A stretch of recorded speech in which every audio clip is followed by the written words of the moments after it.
Cedar Point is one of the most overrated parks in America.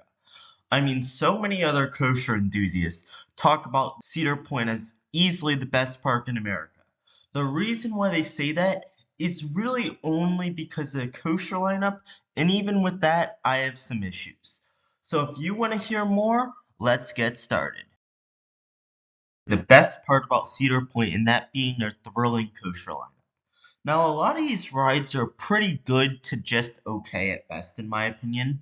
And to me, the best coasters at Cedar Point is easily Steel Vengeance. I mean, it has a ton of airtime and a very long ride. Amazing ride that I desperately need to re-ride because I only rode it in the morning in the front row, which, from my experience riding other RMCs, isn't the most optimal experience. And in my opinion, their second best coaster, but by a pretty long shot, is Maverick. Which my biggest problem with Maverick is easily the restraints. As the restraints Maverick has can easily staple you and restrict much of the airtime. And plus, I'm also not the biggest fan of Maverick's snappy forces and transitions, which can easily cause headbanging with its restraints. So in my opinion, to really improve Maverick, you just need to give it lap bars. And the other problem I have with a lot of Cedar Point's kosher lineup is a lot of its lineup is pretty mediocre. Like, for example, Gatekeeper, Valravn, Rougarou, Magnum XL 200, and Gemini are all good to mediocre koshers. Like, Gatekeeper is pretty darn forceless and it hurts. Millennium Force does have some good airtime at times and a great sense of speed, but nothing much other than that. Rougarou is a very rough B&M floorless that is honestly for me a one and done. Then you have Gemini, which does give some pretty decent airtime, but other than that, is kind of boring. And it's kind of the same story with Magnum XL 200. It gives some good airtime at times, but a lot of its airtime is overrated. Plus, it's not the smoothest ride. So those are the reasons why I think Cedar Point's kosher lineup is good, but not great.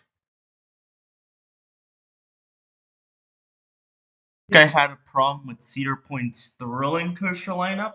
Their family kosher lineup is even worse. Like, of their five main family koshers, two of which are kiddie koshers in Woodstock Express and Wilderness Run, well, all these rides, other than Blue Streak, are very mild and boring.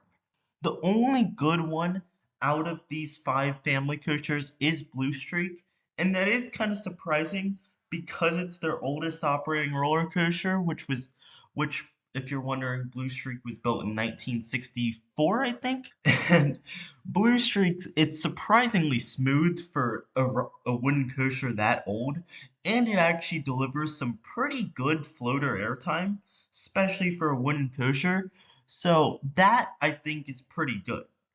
But all the other family coasters like Iron Dragon, Cedar Creek Mine Ride, they're just boring, and especially in Cedar Creek Mine Ride's case, it's a little rough, especially because of the old aero transitions back in the day.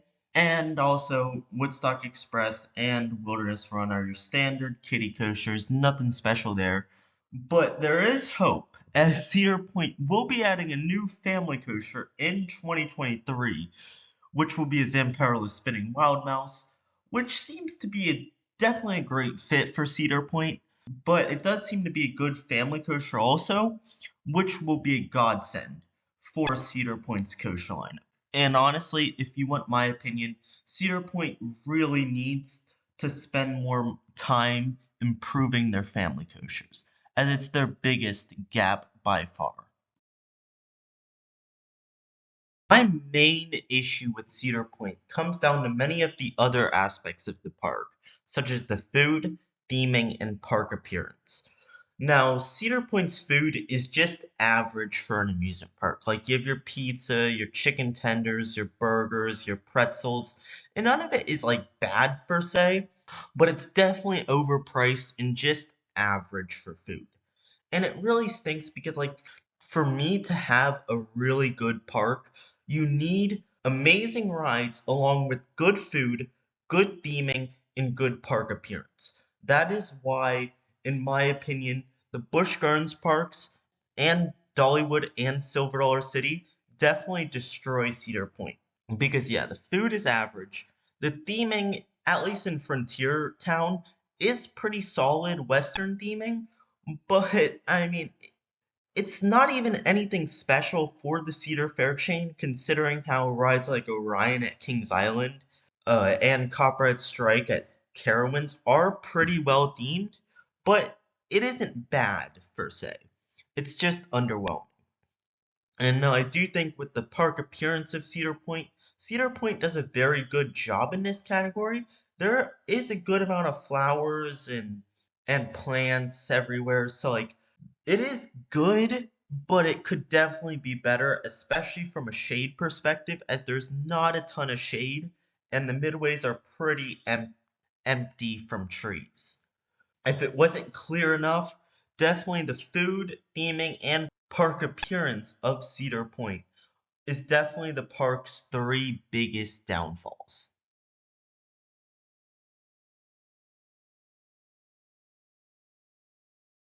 I just want to thank you for watching this video, and if you haven't already, check out my video on how Kings Island is easily one of America's most overrated parks, and also remember to like this video and share this video with anybody you know who might be visiting Ohio soon, and also subscribe to Southeastern Thrills, and peace.